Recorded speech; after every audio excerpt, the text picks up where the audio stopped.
Rose City The After Show, the podcast where we dive into the world of the popular novel Rose City by author Corenna Khieu. In each episode, we will be discussing a different aspect of the book, from the complex characters to the intricate plot twists, and everything in between. Make sure you check out Rose City on Kindle Vella, the app, to stay up to date as we explore unique perspectives and insights on the story. Today, we will start off with some nice news from Corenna Khieu. I am Corenna Khieu, and our nice news of the day is about a simple way to offset the negative impact of sitting too much. Are you sitting too much? Many of us spend large portions of our day sitting, whether we are working, watching TV, or participating in a hobby like reading, painting, or podcasting. While it may not come as a shock that staying seated for extended periods of time isn't great for your health, a new study out of Columbia University suggests that the detrimental impact may be easily offset with a simple activity. The research determined that breaking up each half hour of sitting with a light 5-minute walk significantly reduced blood pressure and lowered blood sugar levels throughout the day. So many people live sedentary lives. 25% of Americans are not active at all. So if you are feeling concerned about how much time you're spending in a chair or on the couch every day, know that improving your health and mood doesn't require a complete lifestyle overhaul. A simple 1 to 5 minute walk on the treadmill or around the house will significantly improve your mood and energy levels. For more ideas on how to incorporate simple movements into your daily routine, we will leave a link in the description. If you would like to wake up to good news, you can subscribe to the Nice News newsletter at nicenews.com. And now I will pass it over to Corwin for our quote of the day. Thank you for those words of exhortation. They'll stay with me the entire day.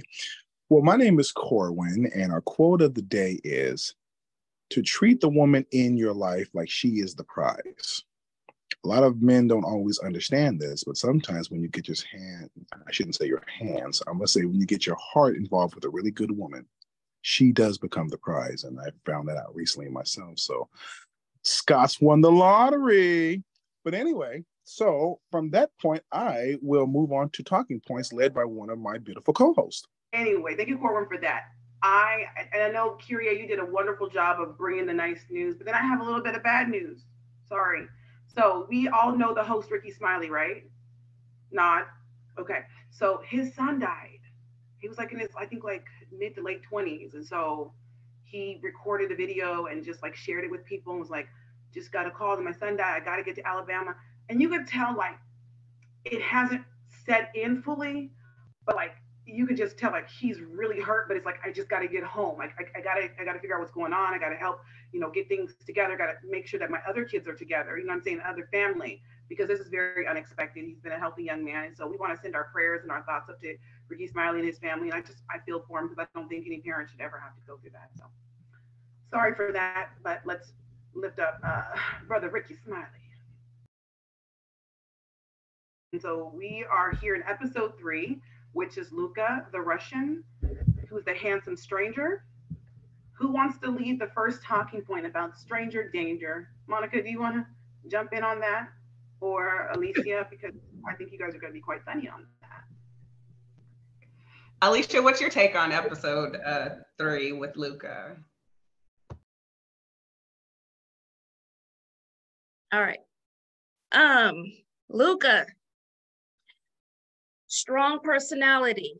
I've ran into a few people like that, kind of take charge, take control without it even being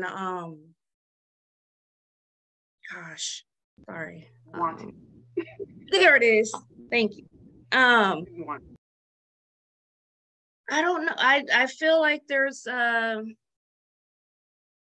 Luka, he's I don't like take charge, scary in my opinion. You go pay for your meal and somebody's like, no, I'm paying for this, and grab your food and start walking out to your car. You're like, sir, So I don't know, but there's also something like I want to know his story. I want to know the rest of his deal. Like, so I don't know what that has to, stranger danger. Oh, my video's messing up. It's okay. We're gonna just keep pushing. We're gonna keep pushing. Right. Dang. Well, if I can interject a second about my man Luka, I mean, this guy, he's like a whole villain and whatnot. But here's the thing, though. These are the kind of men that women say that they want. The men that will provide, will take control, will be there, will be masculine, and will not let the woman run over him. Now, I'm just going to be honest with you. Now, maybe he's going a little bit overboard since, Creed, I don't know why you're covering your face, but I don't, here's the thing. Maybe because he just met her, that she is intimidated. But keep in mind, though, that she kept this card, even though it's in the garbage. I think she's going to pull it out, honestly, in episode 4. And I think she's going to see what's up with my man, Luka. Even if she doesn't need him to take care of her, I do think to some degree that every woman wants a man who is going to be a protector, a provider, and is going to take charge. Now, he doesn't want her, of course, to run over her or be mean to her, nothing of that nature. But there's something about a masculine man. And I kind of like my man, Luka, and I think that he can provide Malia with what she's tasting. You dig? Yeah. Monica, I need you. Go ahead, sis. Yeah, I did not get that vibe from Luka at all. I hope Malia never runs into Luka again. Okay, so this is it. I've been approached by this type of aggressive behavior in public, and it's just like, it's scary. What do you do when somebody's like, no, like, it's what I say or what, I mean, you can't go running screaming. He hasn't actually attacked you yet, but I mean, come on now. Like, if somebody says no, then no, thank you. Then don't come on stronger than that. And I don't get that vibe from him that he's just like trying to be nice. He wants to, I feel like he's like that with every pretty face that he sees. He wants to add them to his table. As we've seen them other chicks sitting at his table, so no, run, throw the card away.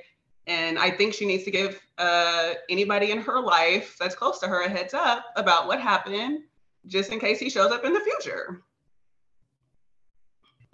Luka gives me a cause for concern, so I don't trust him. I think Malia, when she was approached by him, it was very startling to her. She just had gotten done with her final. Sis wanted some food. She wasn't like knowing all this was going to happen, and so when he approached her, yeah, it was very strong. It was very take charge. It was like he was almost like he was a snipe shooter. The target was in front of him. He had his sights set. He was locked in, and there was nothing and no one who was going to stop the action. And I honestly believe that if the sugar babies who were dressed like escorts would not have been there, I think he would have really pushed Malia to be like, no, you're going to sit here and you're going to stay. Again, like in the book, he talked about like he wasn't the type of guy who took, no well. At one point she said she felt like a shy little girl where he was like saying something and he was like, I'm gonna be your friend now. And she's like, okay. Like she was scared, like if I tell him no, what will happen? And at one point he was like, stay here with me and my friends. And she's like, no, I have to get to work. He tells her to quit her job and I'll give you a better one. Then he starts telling her about the lavish life that she could live and how she could wake up and go to the spa and do this. He didn't say nothing about he wanted to wife her. He didn't say nothing about I feel a connection. Let's date. He was ready to start paying some bills. He wanted to P. Diddy her. Okay. So I think he was very well dressed. I think he was mysterious and alluring and sexy, scary, charming in a weird way. But I think she did probably the best thing she could do was try to get the hell out of there. So, and I think that's where Luka was wrong at, because I think that anyone who has their own company, they take pride in what they do. He should not have diminished what she does as a career, as a job. So, if anything, I can fault him for was for making it seem as though she didn't need that little job that he could take care of her. For me, I would have been like, hey, you got your own business. Good for you, sis. You out here making it happen. If there's anything that that I can do for you as a businessman or as a friend? Use that card. And we both know that his business is probably a warehouse with no name on it or whatnot, but that's another conversation. And bodies in a freezer or something. And Corwin, so we're going to ask you to read and not just skim the chapter. I'll call you out because he never, and that was the problem too with Luka and a lot of, I would say, strong men with those types of personalities. Yeah, I said it. I said it. He's looking at me crazy, but I said it. They don't take the time to like get to know a woman and ask questions. They make assumptions. Like, he just assumed that she had some little funky job. He didn't ask her, what do you do for a living? And he would have found out that, oh, okay, she owns her own boutiques and they actually are doing quite well. Like, he didn't even take the time. He was like, nah, you don't need that, sis. I got something for you. You know what I'm saying? And so, I do think that's a problem. I met a man, years ago, and he just started telling me what he could do for me. He started telling me that, he made over $300,000 a year and he would love for me to come on board and he would spoil me. And I was just like, I'm standing here at a bar, like with my friends doing karaoke. I'm just trying to leave. Like, he's spilling his guts. You know what I'm saying about, and at one point he told me, you see the way I'm dressed? You see how I look? And I was like, okay. And he was like, I deserve you, with the finger and all. So people like that's a little scary. It definitely comes off as an oversell, which makes you think, why are you coming on so strong? There's definitely something else going on behind the scenes that if you can't just say, oh, hi, how are you doing? Maybe we can go out for coffee. I can get to know you. It should really stop there when you first meet somebody, The hard sell is very necessary. So the next part of it was, Corwin, did you have something you wanted to add? I was just going to say, I think that males that lead with their wallet have small penises, but that's another conversation. Well, you heard it here, folks. He said it, we didn't. All right, so the next part of this on our topic is, would you let a stranger pay for your meal? I don't think Malia had a choice, but if it wasn't a situation where somebody was having a hostile takeover of your whole body, would you allow someone to pay for your meal? Corwin, whether it be a guy or a girl, so just throw it out there. Ladies, I want to hear. Yes, well, I mean, I definitely think that the wallet is equal opportunity, if you will, and whoever has those funzolas, do what you got to do. I think that is a very gentlemanly thing to do, to offer to pay for a stranger's meal.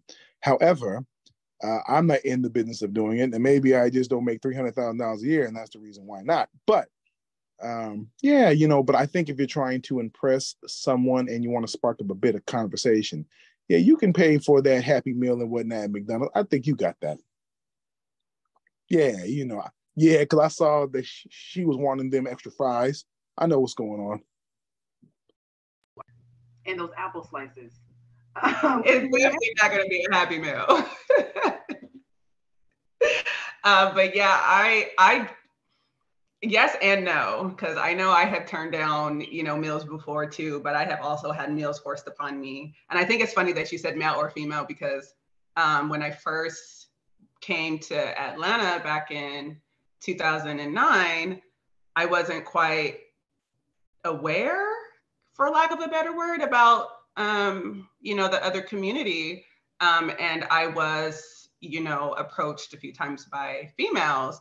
And they were just like, oh, no, I'm going to do this.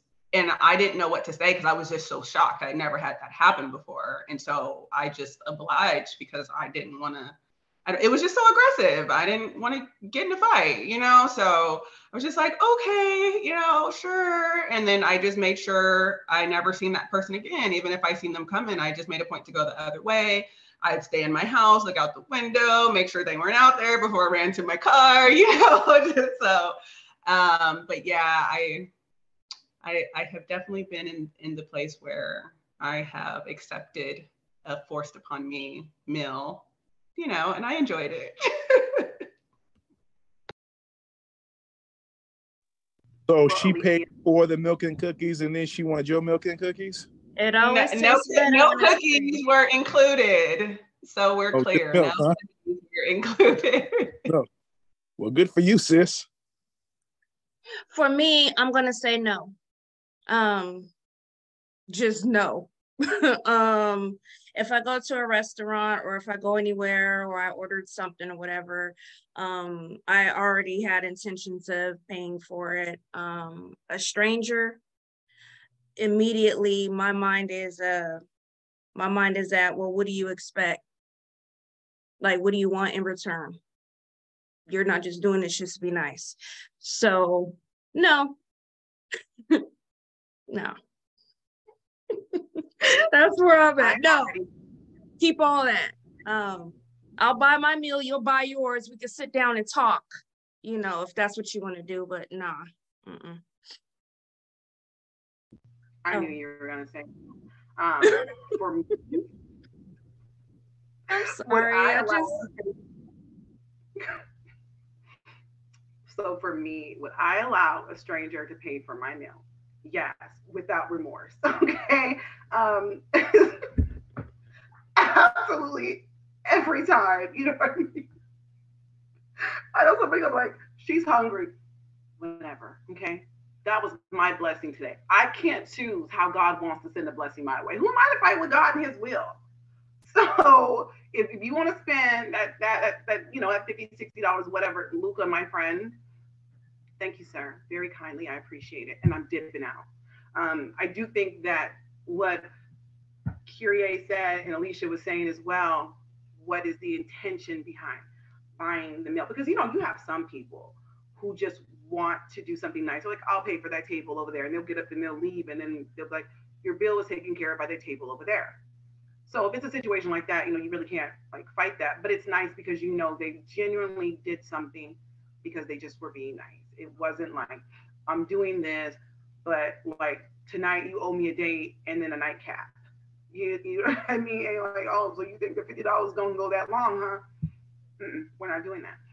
So that is, I think, a real fear. And I do remember when you came back, well, not came back, but called me, and and you were saying all those things were happening in Atlanta. I was like, what? I mean, yeah, because that was wild. She was getting bullied in the streets. So she would call me, she was terrified about. She's like, it's the women, the women are so aggressive. And I was like, oh my God, I need to get down there. Not because I'm dealing with the female vision. But that's my blessing that day, okay? And however God chooses. Not like that, Corwin. Cut it out. Well, I'm going to interject here because I heard Corenna say that if it's God's will that somebody pays for her meal, I'm thinking, in what part of God's will is for you to drink $300 worth of alcohol? But I'm going to just go on to the next question. That's fine. Good. But that's God's will, huh? You really got me out here feeling some kind of way now, as if I'm gonna go there. I'm not. I work. I'm just saying though, we always talk about blessings in disguise. And could you imagine if you showed up to a couple places and that's being paid for? Okay, about 2 years ago, right before Christmas. Stop, Corwin, stop. So 2 years ago, right before Christmas, I was at Winco. I know you don't like that grocery store, but that's my spot, Corwin. I was paying for some stuff the day before Christmas Eve or 2 years ago, whatever. I'm just up there paying for my stuff. And this guy in cargo pants and an ugly shirt comes over with cash and just puts it on up there and he walks off. And I was like, what's going on? And so I looked around and all these people were confused.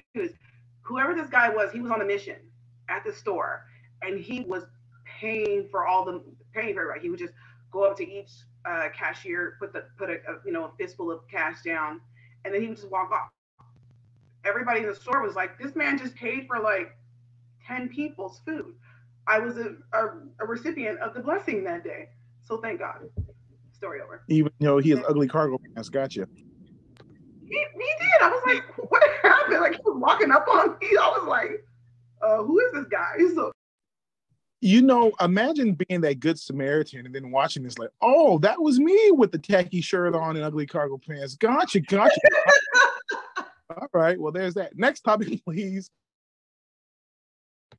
Well, I just wanted to point out that we as women, we do need to be safe out here because it can get dangerous even if men are offering and, to pay for our meals, offering money or anything. And that just reminded me, Corenna, about when I was in Oklahoma briefly, I went to eat at a restaurant and I was sitting there, I was having a hard day, but I was by myself, and this gentleman came up and he was like, I would like to, eat with you. And I was just like, oh no, no, thank you. I'm just having a meal by myself. And he's like, well, at least let me pay for you. And so I was like, oh no, thank you. It's okay. I'm just, I'm just, spending some time with myself today. And so he said, okay. And I had looked down, I don't know if I was going through my purse or something or checking my phone. And then when I had looked back up, he had left a wad of cash on the table. And he had came back and he's like, are you sure you don't want this? And so I was like, no, I'm okay. And he's like, well, I got a trunk full of clothes in the car. You can come to my car and pick out some things that you like. I got purses and I forget what else he was saying. So I was just like, I just kept saying no, thank you politely, but what if I was one of those females that was just like, oh yeah, sure. He might've been trying to kidnap me. And so he did end up leaving the wad of cash on the table, and I was scared that he was going to be waiting for me outside. So I stayed at the restaurant for a while, but that I knew that, he should be gone right now. He's not going to be, and then I just hurried up and went to my car, very safely. I did use the money to pay for that meal too, but and I tipped the waitress very nicely, but just be careful, ladies, be careful. Well, see, stuff like that never happens to me. So maybe that's why I'm like, no, and just, but I guess in a way bitter. I've never had those kind of experiences where somebody leave a bunch of cash or let me buy this or whatever. Let me see. Not strangers. I've been out with friends, not strangers. Well, you know what song that comes to me when I heard that story was, I'm a PIMP. Yeah, I think he was trying to get himself some new lays on the blade. I'm just saying.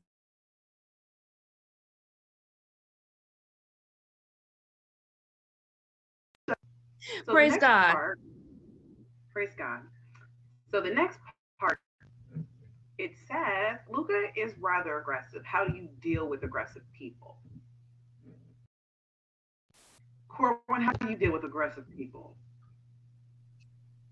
Well, it's funny because if we're talking about in what is perceived as a romantic interest, for me, I'm like, if it's a good looking bird and whatnot, I'm like, well, yes, sis, I wear size 13s too. But I think that on the other side of it, if it's somebody of the same sex, then it gets it depends on, your comfortability with the LGBTQ community. So, some people can take it as flattering and other people, can not be so pleasant, unfortunately. I think in any case, if you're just not interested and you don't want the person to take any more interest in you, then just politely decline. You don't have to be. Can you please elaborate on the dirty dollar store? Oh, well, I'm not going to get off into that because I don't want to be banned from YouTube, but I'll just say that I can certainly understand where a woman comes from, that it is unwelcoming for somebody to just offer to pay for something who you have no interest in. And for men who don't always understand that because they think to themselves, well, hey, I'm trying to offer you, this meal or the new size, 8Js and whatnot, and you should be thankful. But for people that would not accept the same gifts from the same sex should also understand that maybe for those people, you're just not interested. And that's okay. It's okay from both sides. And so I empathize with women who get treated like that, especially with the story with the clothes and the person in the trunk, Miss Russia, because that sounded like he has some plans for you. But yeah, I don't know. I just think it's unfortunate. But yeah, I think, just be polite and hopefully you can walk away without an invitation to more.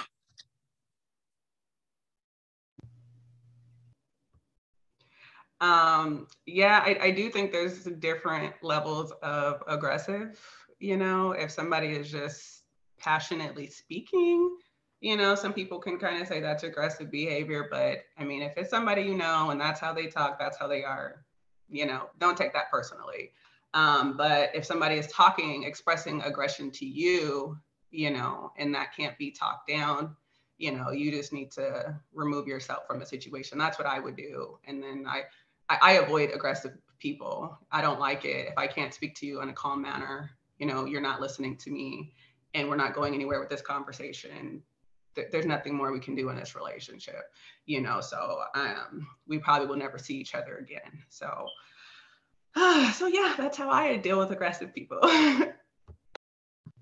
So how I deal with people who tend to be a little bit on the aggressive side is I start trying to like size up their spirit. Like I'm like, is this mental health? I don't know. Like I'm not one of those people. Like I don't play with chakras or anything like that. Or I'm not that person. But I have natural like intuition. Like you kind of pick up a vibe off people or whatever. And so when I feel like somebody's being really aggressive, I'm trying to figure out like where is this coming from? Is this mental health? Is this like raper vibes? I'm trying to figure this out. Is this just, you being who you are? Are you a serial killer that Vancouver is now going to find out about? Like, but not with me, right? So I had a situation at Walmart. And let me tell you something. Trust your instincts, right? Because I felt like probably shouldn't go into Walmart this late at night. It was like 11:30. But I was like, I'm grown. Nobody can tell me nothing.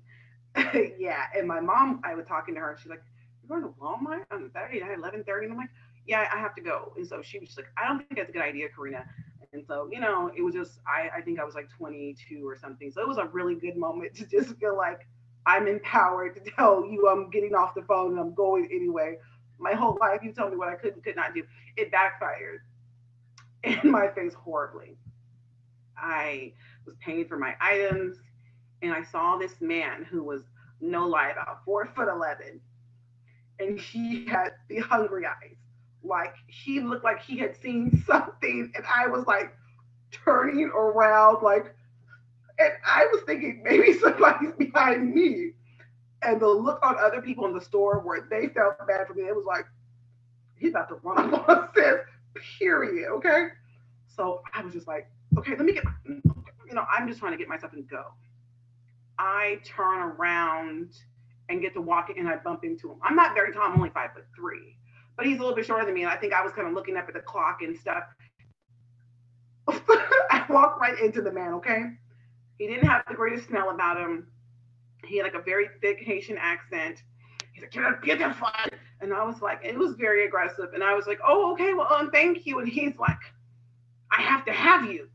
I don't know why people say crazy stuff like that. I have to have you. I've heard that a couple of times. You don't have to have anything, okay? But Jesus. All right. So I was like, oh, okay. And so I'm just trying to go at this point, and he is following me. You're taking me home with you tonight, and I'm gonna be with you all night. And I was like, oh snap, and like that conversation with my mother replayed in my head, and me being that rebellious 22-year-old, 23-year-old because I was grown and mama can't tell me nothing. This man followed me all the way to the double doors, and I was like, I can't go any further than this because we're gonna be out the range of a camera. He's not gonna attack me. I mean, I definitely could have held my own, but that's not the point. The point was the man scared me. So he said, I'm gonna be with you all night. I felt like he was talking about sex. That's just, that's what I was like, no, you're not. Like, he looked like he just got here. No, sir, you didn't shower. That's not happening. You know what I mean? Yes, it's like that. Okay. He looked like he had been traveling a while. So no love. Not happening. Right.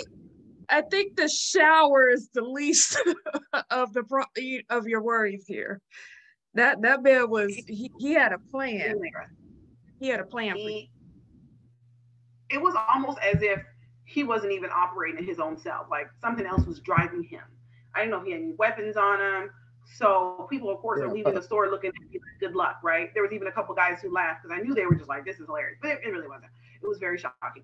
So I had to think quick. And I was like, I have some people at my house right now. He's like, well, just kick them out. I can't do that. I said, how about this? Give me your phone number. I told him, just give me your number.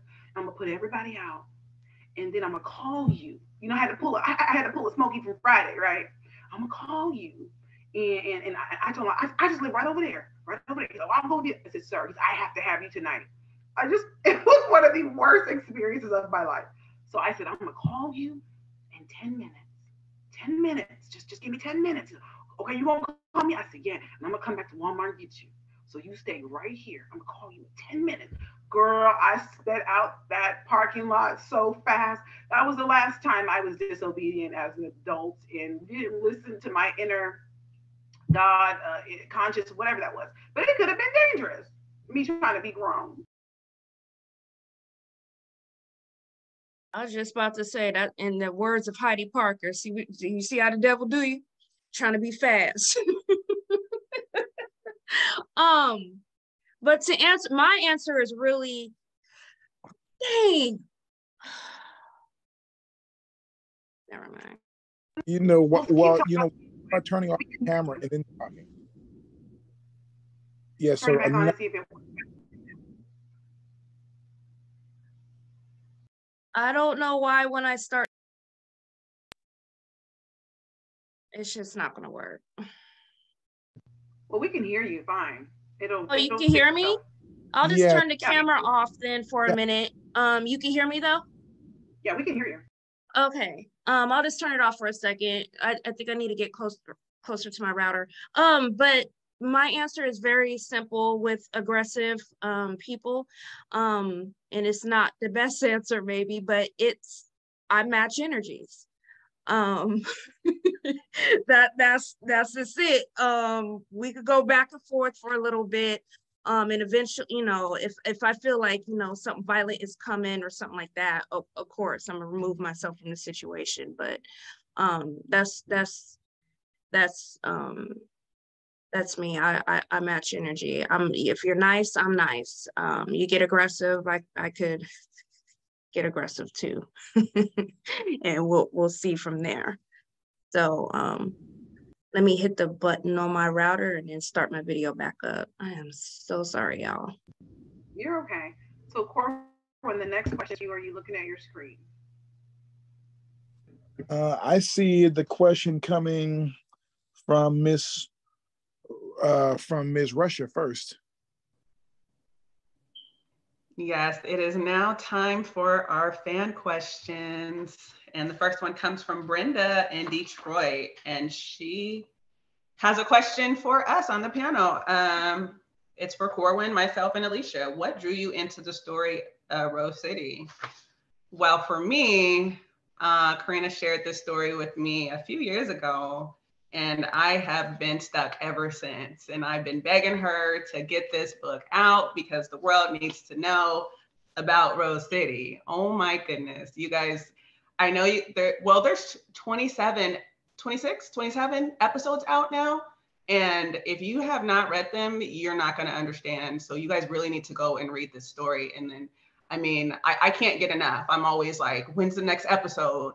You know, and I'm trying to, you know, help her get the next one out, you know, but it's such an incredible story.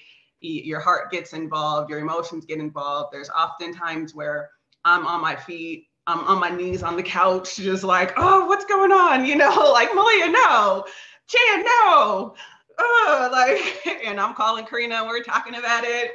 We're acting like these people are really real, you know. And my husband will be like, who are y'all talking about? I'm like, oh, just some fictional characters in the book, but it's such an incredible book. I mean, she has such a great imagination to be able to put, you know, this whole, you know, story together. It's amazing.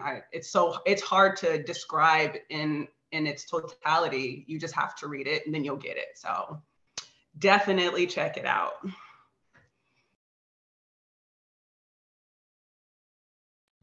Alicia, let's go with you.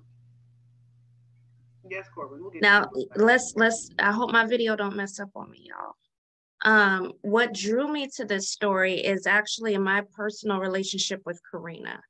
Corenna has always been so imaginative, and she's always got a script going on in her head. She's just a natural writer, whether she knows it or knew it then, even when we were little babies or not. So when she started telling me about this story a while ago, I was like, yeah, girl, get on that. I knew, because I know how, you know, I know how her mind works. And I'm like, this is going to be a good one. And sure enough, I read that first chapter and I'm like, there it is.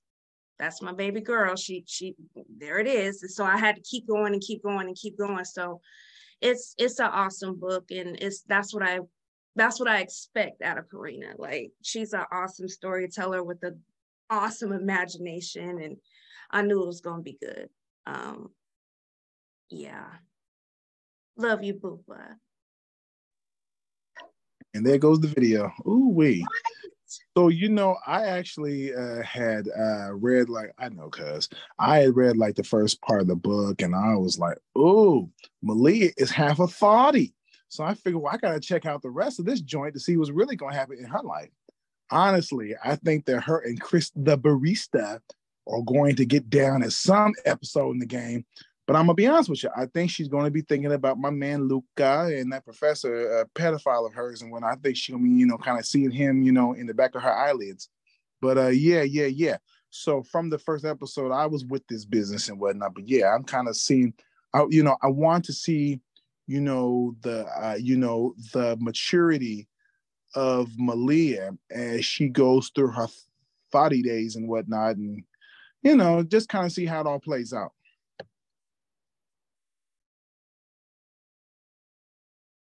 Corwin, you are an animal to say the woman was going through 30 days.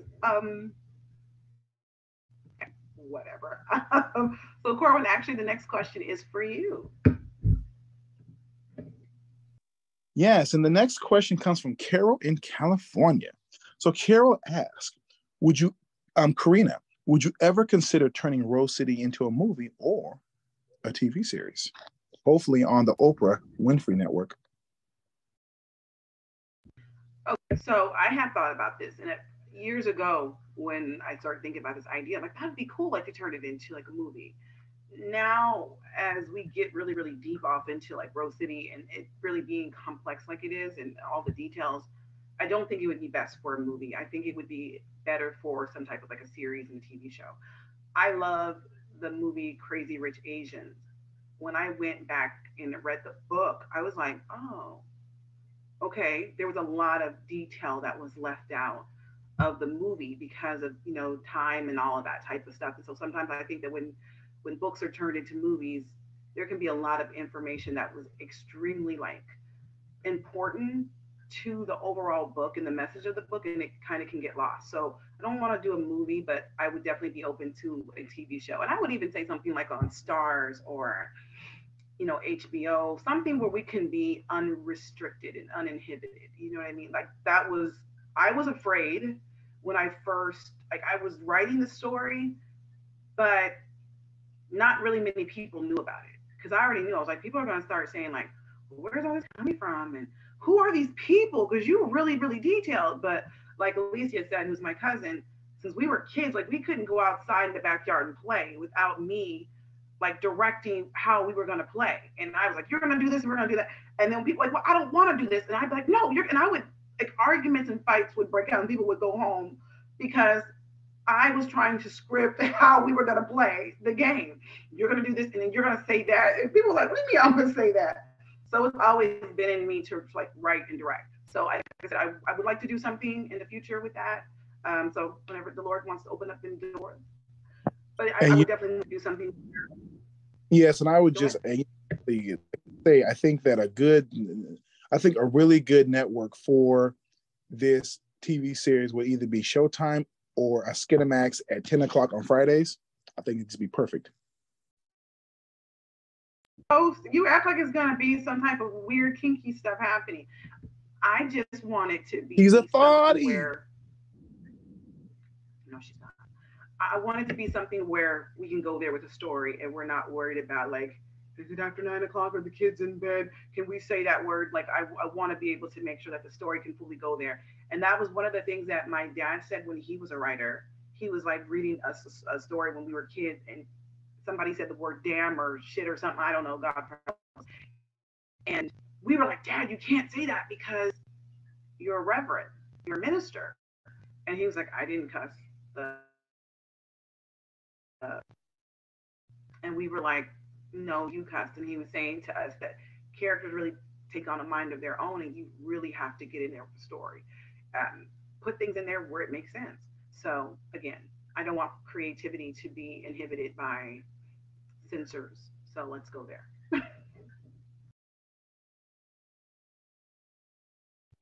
Somebody read the next question.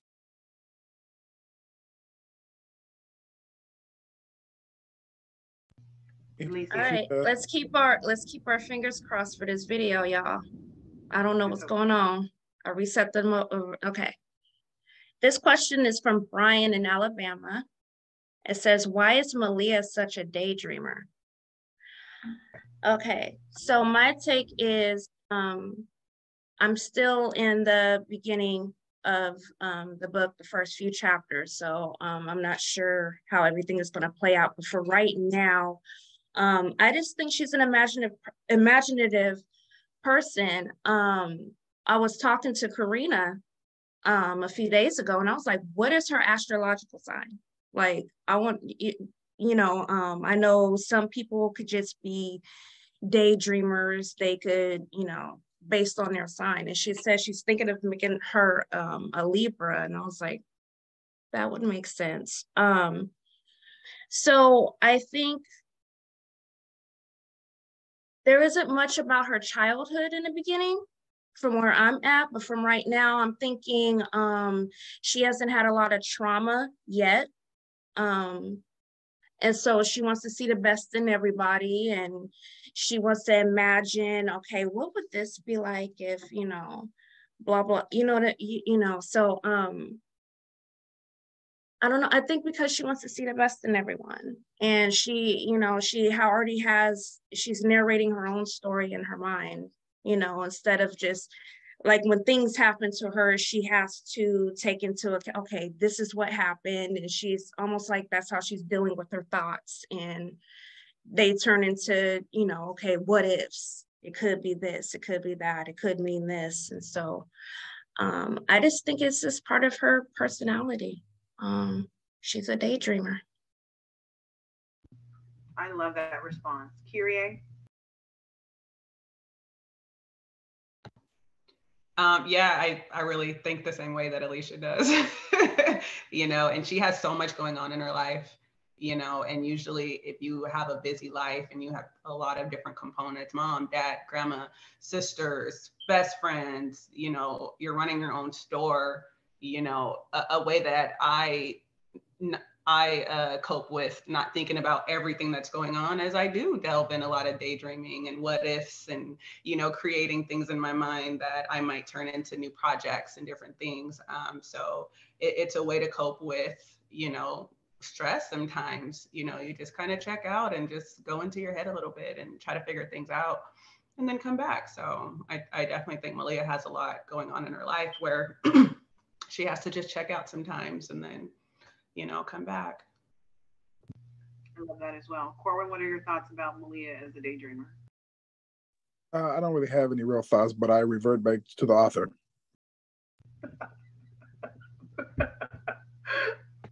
Okay. Boy, Okay, here's something else. I thought you were gonna say she dreams a lot because she's a thotty, like you said last time. I think that Kyria, you and Alicia, you guys like nailed it. Like, and I think that's why I want to hear your guys' perspective on it because yeah, I might have created a character, but I wanted to see like what is her life convey to other people? What is other people's perception of her? And I definitely think that Alicia, you said something about you could tell she hasn't had a lot of trauma. And I was like, wow. You know what I mean? For you to be able to like pick up on some of those things, like you said, you're only in the first few chapters, and as time goes on, you know what I'm saying? Like sometimes people are very imaginative or creative when there's still that innocence, there's still a lot of hope left for them, like in life. But someone like we'll see later on in chapters named Erica, I would say, what is that? Her nemesis, she's not the type of person who's daydreaming, and if she is, she's daydreaming to hurt people. um so I definitely feel like her being in that place of still like having that hope and wanting things to turn out for herself in a good way, and looking at people and seeing the best in people and not the worst, and just having those dreams to kind of escape when things in life don't feel necessarily comfortable or when you're not really sure. about things. And she does have a lot going on. She's a business owner. She's just finishing up school, and she's got other hats that she wears. And sometimes when you're doing all of those things and your life has been sucked into a vortex, it's nice to just escape, even if it's like I see myself on the beach, or I see myself doing whatever it may be. But an escape is definitely sometimes very necessary. Next question.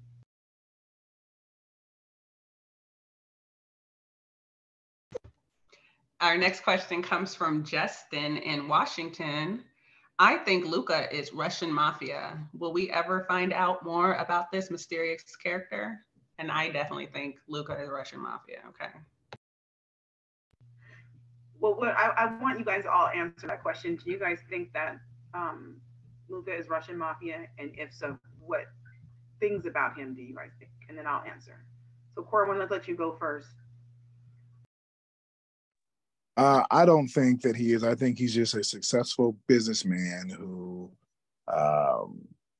maybe has a friendship with Putin. I mean, who knows? But I think he just he's just a hardworking man. I think it's stereotypical to say that because the man is well dressed or something and he, is aggressive, that he has to be a part of the mob. It's like, what's going on over here? So if he was black, would he be a pastor? All I'm saying is I just think that we should just give the man the benefit of the doubt that he is just a hardworking businessman. He's not a criminal. You people are wild.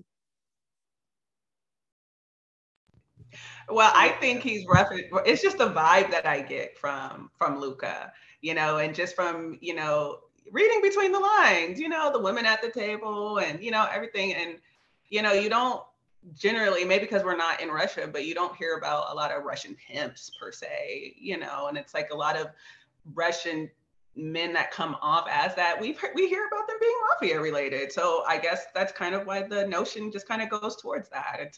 I don't think it's, an out crazy assumption, but it's just the vibe that I get from him and his aggressive behavior, him not having any details on his business card, and, that I'm going to add you to my stable kind of vibe that, he's kind of giving Malia. So that's my take. Alicia? I'm going to go with yes. I believe that he's Russian mafia, and because if it walked like it could be stereotypical, but no, it has all the makings of it. The aggressiveness, the women at the table, I guess they were called sugar babies.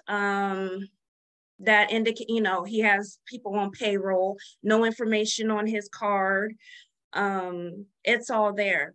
And then from a personal note, I actually live in a building that is like 90% Russian. So I know like the men here that are hardworking and going to work every day, working their 9 to 5, and they're providing for their wives and stuff. They don't have a stable of women following behind them. They don't have a driver. They don't have business cards, but nobody really knows what they're doing, and they work right. It's just, I believe Luka is mafia. He's a little too confident and aggressive. Very, and I love what you guys are saying, picking up on certain clues. I'm not going to say if Luka is mafia. You have to check it out and find out what happens. But what I will say is, like Alicia said, living in the Pacific Northwest, we do have a lot of Russian people here. And I would say that a lot of the men are very, they're like reserved, they're very quiet, they're very strong men. Like you don't play with them, but they don't bother you. They're not going to talk to you. They're going to do their thing, and they're just going to like keep their head down and just keep it moving. Like that's what they do. Luka is a total opposite. He's not conservative. He's very, over the top. He's wearing designer from head to toe. Not to say that you can't wear designer and be a regular person, because you totally can. But he's sitting at the table with his associates. They have these women who are there who look like they want to hurt Malia if she comes anywhere near that table. The men see the agitation of the women and they think that it's funny. The The fact that he's offering her a job, sir, you haven't said what that job was. You didn't say if that job was answering phones at a hotel. You didn't say if it was folding up laundry. You didn't say if that bed, if that job was her connected to a bed, change. Like you didn't say what the job was, but you were just very confident. I can offer you something that nobody else can, and there's going to be all these perks and benefits of shopping and spas and all this. Like, who comes up with all this money that is just like disposable cash? Like you making it rain out here, what I'm saying, in Rose City. So yeah, I definitely would say I don't think it's wrong to assume that there's something sketchy with Luka. You give somebody a business card, you tell them if you need anything, and I do mean anything, to let me know, and I'm your friend and I can help you. I'm gonna say as a person who's super into like mafia movies, I'm definitely a mafia buff. I'm definitely like into the Sopranos and all of that type of stuff. When people start calling people their friends and telling them that you need anything, that's a whole different rank of power. You know what I mean? That's a whole, like, you're telling me anything. So if I call you tonight and say I need 25 grand, I'm sure Luka could get it. There would be some strings attached to that. But yeah, I don't think it'd be a problem. He definitely, I think he fits the persona of what we think about somebody in the mafia, not even just being Russian, but a powerful men. I think he definitely matches that persona. Any questions, concerns, comments? No, but I guess we'll move on to the next question. But I will add this, though. Whether those ladies are sugar babies and whether that Luka is a glucose daddy, just get some insulin and get it on. Now, our next question comes from Angie in Tacoma, that name sounds familiar.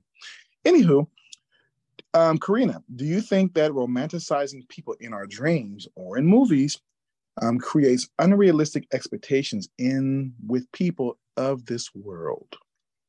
Question mark. I think that's an awesome question, and I think that we all should answer that. So, Nikita, what do you have for me?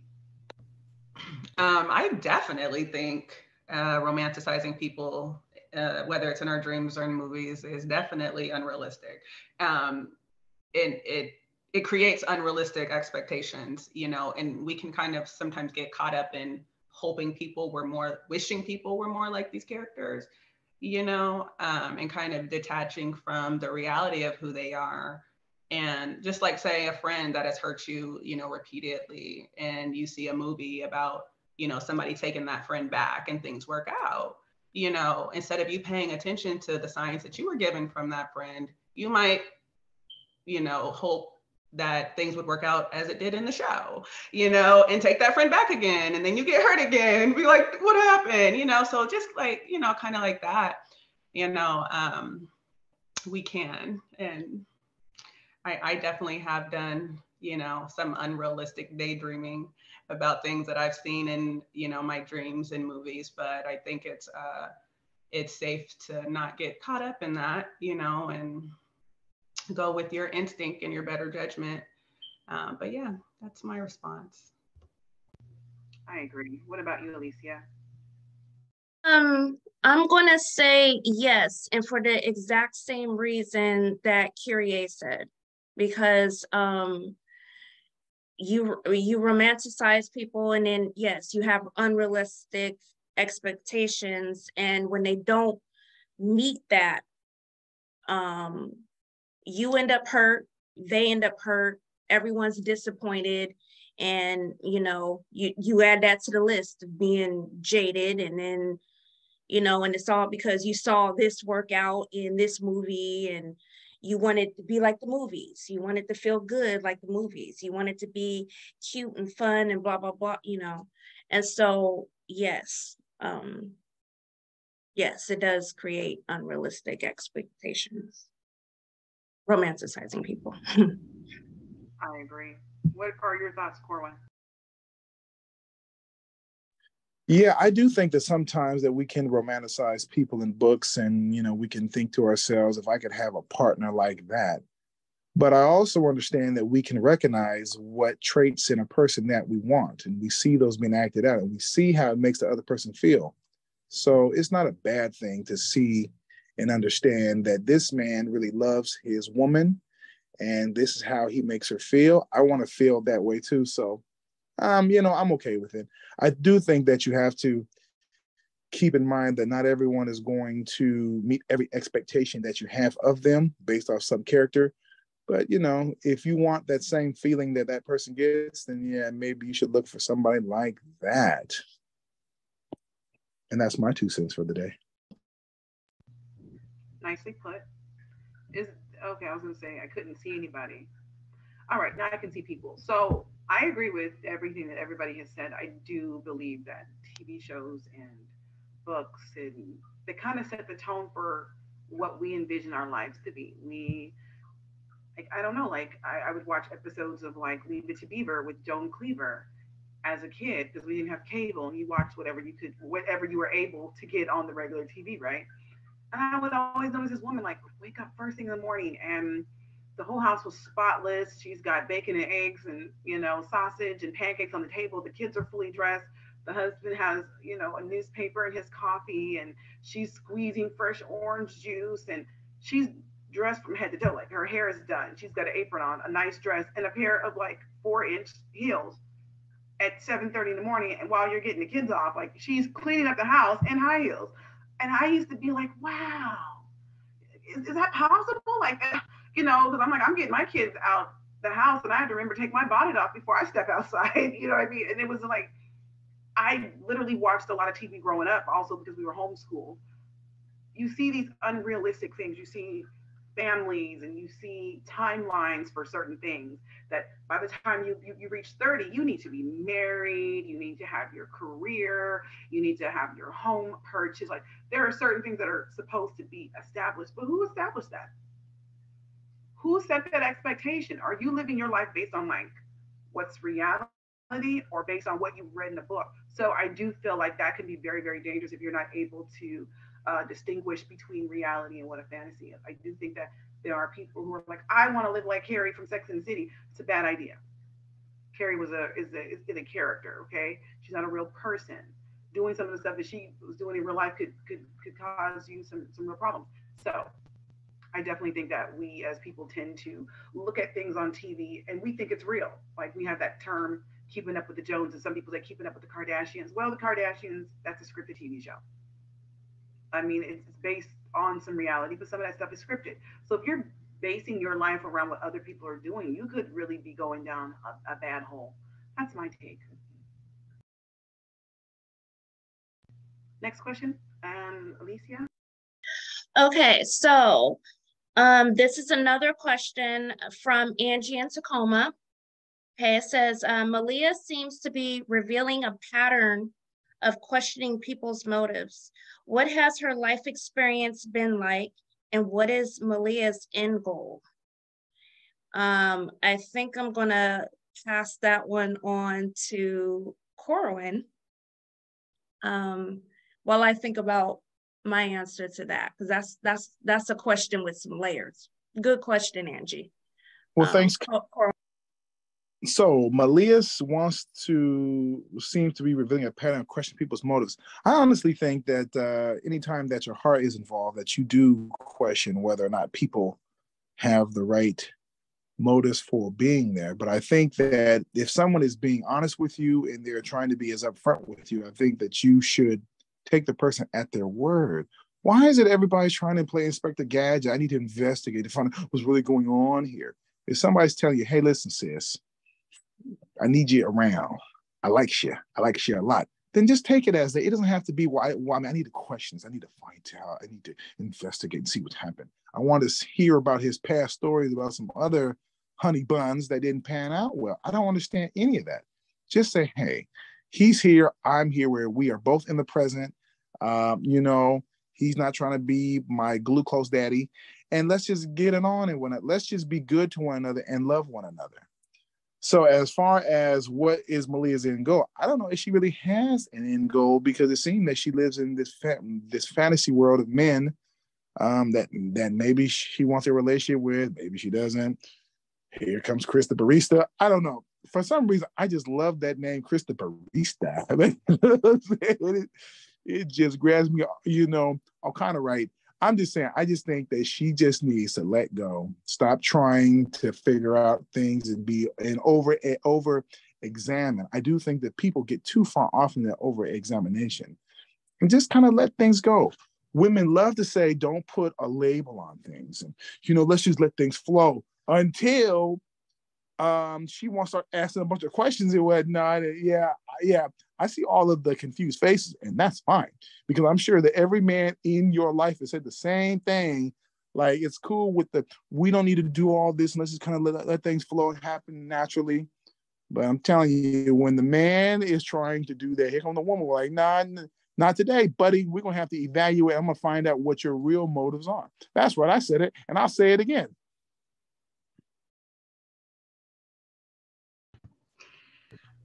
Corwin, you are, boy, I have no words for what you are, Corwin.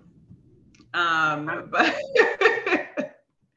but I think it's foolish not to question people's motives, actually. That's a very wise trait to have, to question, because if you're questioning why people are doing things, then if it shocks you later on, I mean, you're not going to be, taken aback. Do your research, figure out what this person wants, especially if they're a stranger. Now if it's somebody close to you, somebody in your family, maybe not so much. Maybe they're just doing it because they love you. But when you're talking about strangers here, absolutely 100% question every single thing that they do, because you don't know this person. You don't know what they have going on behind the scenes, and you could potentially be putting yourself in an unsafe situation, so, that's how I feel about that. And Malia's end goal, she wants to have a family. She wants somebody to love her and care about her. She eventually wants to, have children of her own, have someone to come home to at night. I just, from her dreams and, people say your dreams are connected to your deepest desires, and that's why she's so heavily involved in, trying to get back to sleep so she can, be in this place with this person that just loves her so much. She's obviously missed out on that from, things that have happened in her life. So I think that's her end goal. I love it. I will say that so one of the questions was, what has her life experience been like up until now? So she has lived, I think, a pretty normal life. And each chapter that you read, it gets a little bit deeper into like who she is. You start to see her family emerge. You'll start to see like her best friend. You'll start to see more of really deeply who she is. I will say that I believed, without giving out too much information, I think that Malia has lived a little bit of a sheltered life. And there's nothing wrong with living a sheltered life. She's had mom and dad and grandparents. And I mean, the university that she's graduating from, it's a private school. So, not to say like, ooh, that makes you elite, but I would definitely say that, she's had some of the best things in life a child could have. She's had stability, she's had love, she's had support. She's very driven.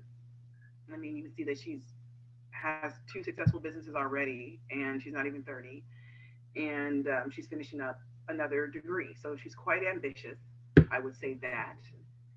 So on to the next part, like what is her end goal? I definitely think that her end goal is to just continue to be successful, to find a partner, because at one point you'll see in the book that she's kind of just sworn off relationships and wasn't really interested in that because of a past situation that happened that becomes center stage here soon. So keep reading and you're going to find out what that situation looked like, because it got quite messy. And, for a minute she had to pause and say, I'm not really into that, right? So now, because of her dream life, it's kind of awakened like this sense of like, it would be nice to be in a relationship. Maybe like now she's really starting to think more of it. So I think her end goal is definitely to like be successful, continue on with her business, find a life mate, possibly have some children, and continue on as being normal as possible. On to, I guess I did my questions backwards, but that's okay. On to Malia seems to be revealing a pattern of questioning people's motives, like Kyrie said, and also Alicia. It's a very important trait to have as a human being, to question motives.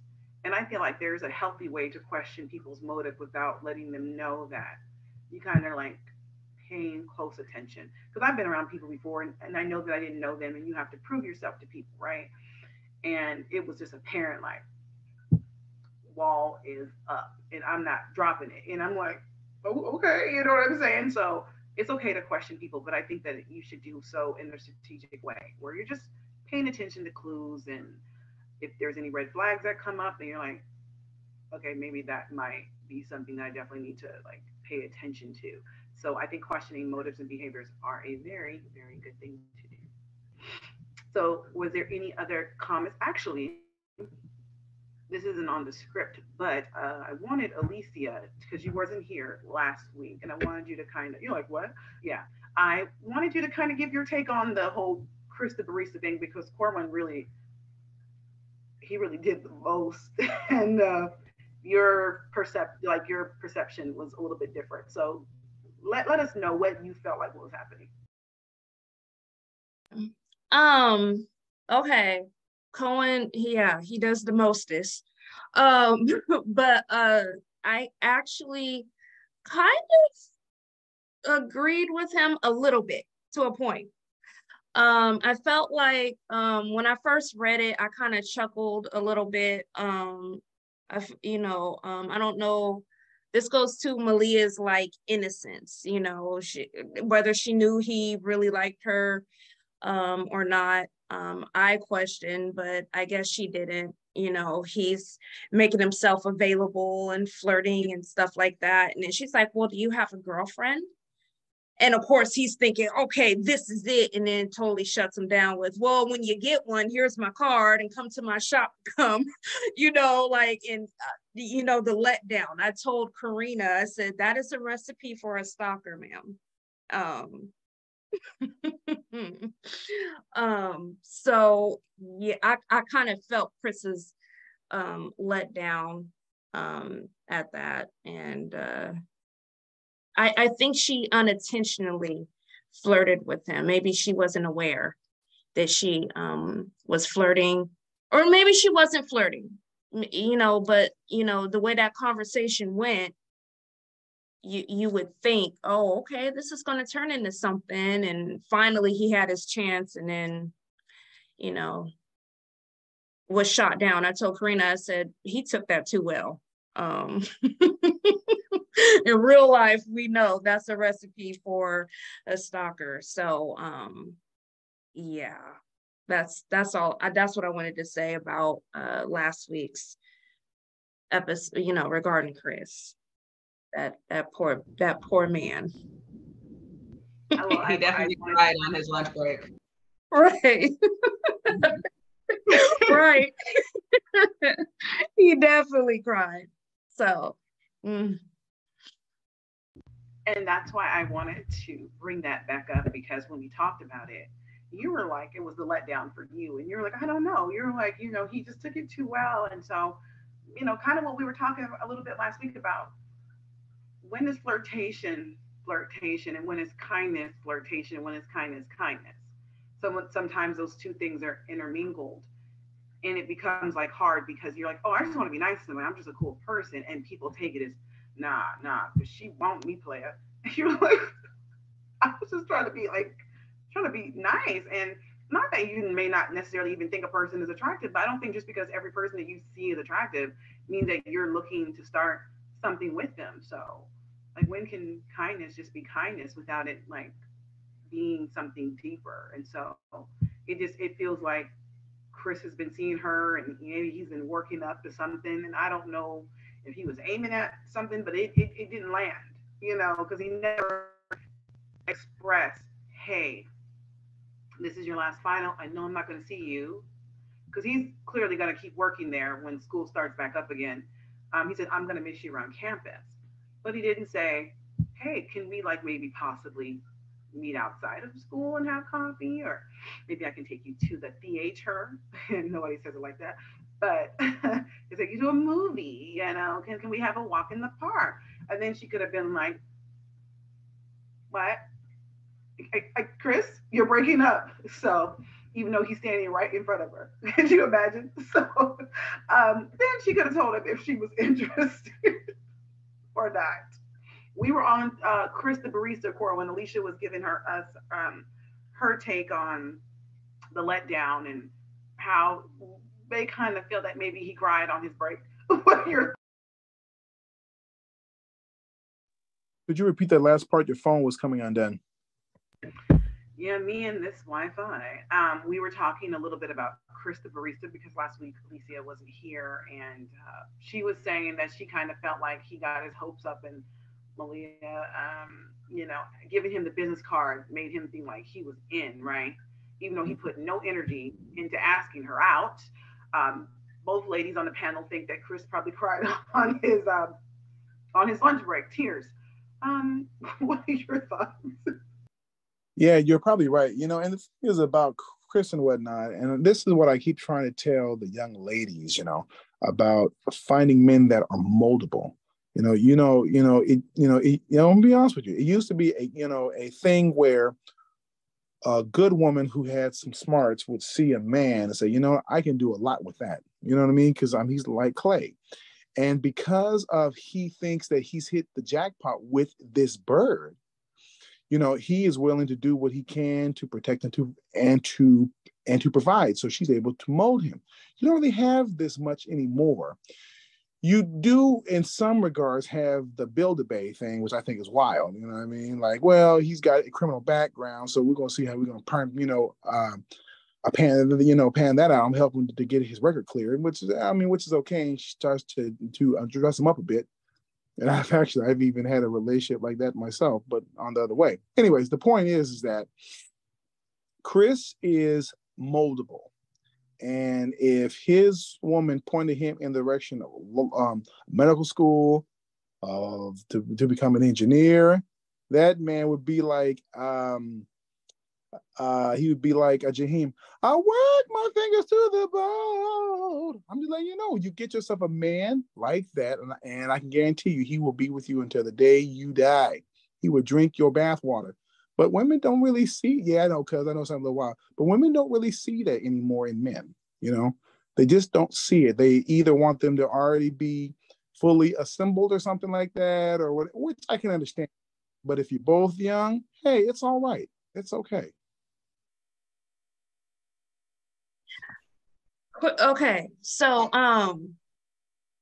we're already raising some are already raising children. We're not trying to, I don't raise a man. Like, you could support a man, but it's like most men do want us to come and be able to, cook, clean, do all this or whatever, and then you want us to encourage you to go to school. And I don't like the whole moldable idea. Yeah, I don't And I get it, cuz create a man. but I guess what I'm saying is have something. I mean, here's the thing. If you have to go outside and make the clay, well, I can see how that would be an issue. I'm talking about the man is already there in clay form. He just needs some direction. He just needs some sculpting here and a little bit of molding around here, like in the movie Ghost, when they're doing the thing, thing. All that I'm saying is that no, I don't think I don't think that any good woman wants a man child. But what I'm saying is that some men do need direction. And I do think that, and this is the thing, I've talked to a number of men who have said that they wouldn't have even have bought their first homes if it hadn't been for their wives saying, honey, you are paying this amount in rent. We could actually be buying something. And I actually had a conversation with two men, and they both said the same thing. Hey, man, I was happy with my apartment. Their wives helped to mold them and to push them into home ownership. I'm gonna be honest with you. I think I would have been further along in life if I'd had a good woman with me, because I'm gonna be honest with you. Not everybody is as smart as they think they are, but as a team, somebody is just a little bit smarter in a certain subject than someone else. And you can actually help to kind of push them in the direction. Creed, you can shake your head all you darn well please, but I'm not even gonna go there, buddy. I'm just going to That's support. That's supporting a man, not whatever. Building a man. Oh yeah.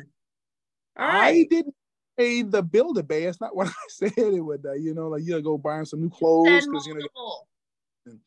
and not designer jeans. I'm just saying what that, right?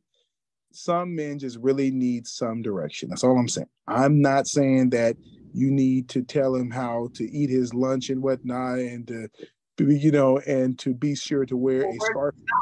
It's cold outside. That's not what I'm saying. where to stop? That's not what I'm saying. Yeah, and you made some question that you said some stuff that was questionable, and my face was falling all apart because That ringing should. Buddy, I'm sorry. talking. Well, there's that.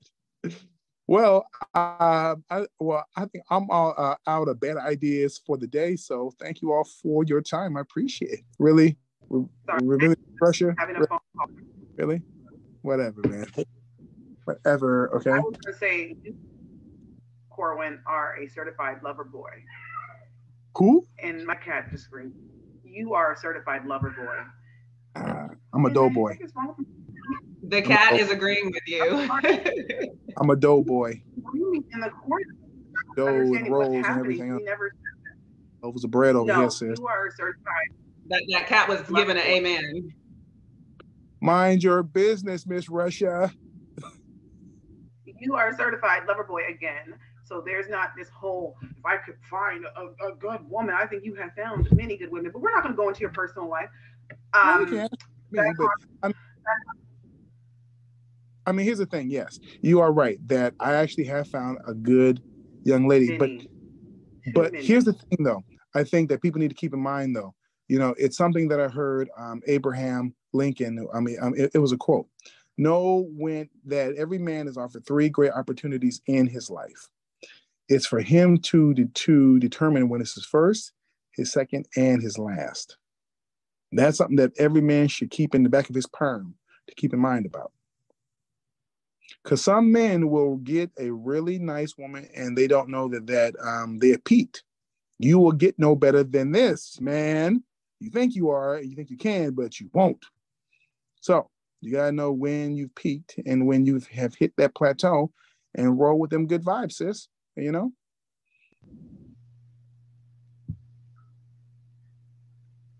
Okay. All right. Back to the whole moldable Play-Doh guy. I will Uh-huh. say that you mute yourself, sir. I would say that I think women want to find people, and I don't think like I feel like everybody in today's society, especially based on what you see online, it's like that's couples goals, right? But it's always the yacht, it's always the mansion, it's always like the helicopter, right? Like that's may not be like right now, but maybe you could build toward that one day, possibly, right? I think normal people just want somebody who's stable. They want somebody who comes with a job, good credit. You know what I'm saying? So it's not like you've just been buying furniture from rent a center and then running off and moving or selling it, doing weird stuff, just questionable actions. Yeah. So I think that women just generally want somebody. Yeah, I mean, guys act like women are asking for a lot. Like I'm dumbfounded when I look in comments on relationships nowadays, where it seems like asking a person to have their own place that they live at, whether you rent or you own, and be able to pay your own bills, have your own transportation, and be able to pay for a date. It's like, well, die alone. And it's like asking you to be self sufficient for yourself is die alone. I'm gonna die alone. I'm gonna die happy because I'm gonna be somewhere in France. We're gonna be in Greece, single, living it up, looking at all the Greek boys, right? But I'm married, so I guess I can't do that. But I'm just saying, if I wasn't, right? So I don't think that there's anything wrong with a person who's starting off their life. People need to get together who are very like-minded or in similar places. You know what I'm saying? And because if you're not careful, I see this particularly with men. Women, we are our men's biggest cheerleaders. If our man's got a great job or if he's doing big things, baby, we'll be on social media telling the world. We will be hyping him up like, oh, he's doing this, he's doing that, blah, blah, blah, blah. But if a woman tends to be a little bit more successful than her mate, there tends to be a lot of jealousy or a feeling of like, oh, she thinks that she's this. And it tears a lot of relationships apart because a lot of men are taught they are providers, right? But being a provider isn't just financial. Being a protector isn't just financially protecting us from being put out on the streets. So I do think that people who are in similar situations should link together, who are goal driven, ambition, have the same ideas and dreams, or somewhere around there, um, come together and let's build something together. Corbin wants Malia to make the barista, some type of scientist or engineer, and we don't even know what his grade level is. We don't know. Has he gone on to college or is he high school diploma? And there's nothing wrong with that. And I'm not talking down about him, but to just think that people should just link on to people without knowing more about them, like what are your values, like what is the end goal, right? Because maybe Chris is one of these people out in the Northwest who don't believe in like, traditional titles of like love and marriage. Maybe he's like, I just believe in committing myself to somebody. What if she's like, no, I need that paperwork.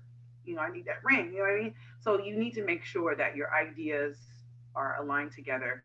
And maybe if he's in school doing something and they vibe, she can, definitely, hey, okay, you go study, do your thing and be supportive of that. But all this build a bay and clayman and molding people and shaping people, who's gonna do this homework that I'm pushing you? I want you to be a doctor, sir. There's a lot of hard classes, and it's not impossible. But if that's not where that man wants to be, and you're trying to push him, and I think that's a recipe for disaster. Any thoughts, questions, concerns? Yeah, I definitely I don't agree with Corwin's statement about, women want a moldable man. I feel like a lot of women, especially in this day and age, have had to settle for that because our men are not out here taking initiative. They're not doing the research. They're not figuring out what they can do to be better men and to buy houses and to get better jobs. They just kind of get complacent in what they're doing. And, they just expect us to, oh, well, this is what it is. You got a man, don't you? And just be grateful for that, but men really look at the women and they try to mold us into what they envision us to be instead of saying, who are you as a person? I want to grow with you. I want to learn about you. And, how can we build together, like Corenna was saying. So not women, we don't want anybody that we have to mold. We want to support you. We'll be here to encourage you, but we want you to have a vision for the future that we can get on board with, so. I definitely think that's it. And being very creative and imaginative people. Um, I had, like when I first got married, I've always been a dreamer. I wanted to go different places and I'd be like, oh, babe, look at this. And I'd be on priceline.com. And he's like, why do you look at that stuff every day? And I would have to explain to him, I look at it, because it keeps me encouraged and lets me know it's possible for me to go to these different places. And guess what? Now we have been to a lot of different places. But had I not been looking ahead, talking about it, planning it out, figuring out how much it was going to cost, it would have never happened. Because to him, he was like, I never thought this was possible. You have to allow yourself to be able to dream. You know what I mean? You don't have to have all the bells and whistles. We can grow together. But if you think that okay, bye, Corwin, thank you. But if you think, I think that if you think that it's all on just the woman to bring it together, or all on the man to bring it together, or be perfect, that's crazy. Nobody needs to be building anybody. A man doesn't need to build a woman. A woman doesn't need to build a man. People need to come together already assembled. Okay, batteries included. You need to be on similar playing fields, have similar goals, so that you can support each other. Your goal might be a construction company of your own, and her goal might be to have her own bakery. Let's work together. You know what I mean? Because we don't have to both be doing the same thing for us both to support each other's creativity, each other's goals, each other's visions. So that's where I'm at with that. Any other thoughts before we close out? All right. Well, thank you all so much for watching this week's episode of Rose City. I hope you got something out of it. Again, we are a family here, so you're going to see looks and confusion and laughter because that's what families do. Okay. So that's all for this episode of Rose City, the after show. We hope you enjoyed our discussion on episode 3. Don't forget to tune in next week when we will be diving into episode 4. If you haven't already read, it's still time. There's no need to wait. Go ahead and go to Kindle Vella, and the first 3 episodes are free. So I want you to go to Kindle Vella, the app, not just Kindle Vella, the app. That's where you will find Rose City. So there's no reason for you not to check it out. The first 3 chapters are free, and it will leave you hooked and definitely wanting more. Episode 27 is already available. So if you are staying up to date with the episodes, then yeah, there's a new episode for you already. We love to hear from our readers. So please add your thoughts, questions, and theories to the comments or reach out to us on Rose City, the After Show on Facebook. All links will be provided in the description. Thanks again for tuning in. We will see you again next time in Rose City. Bye.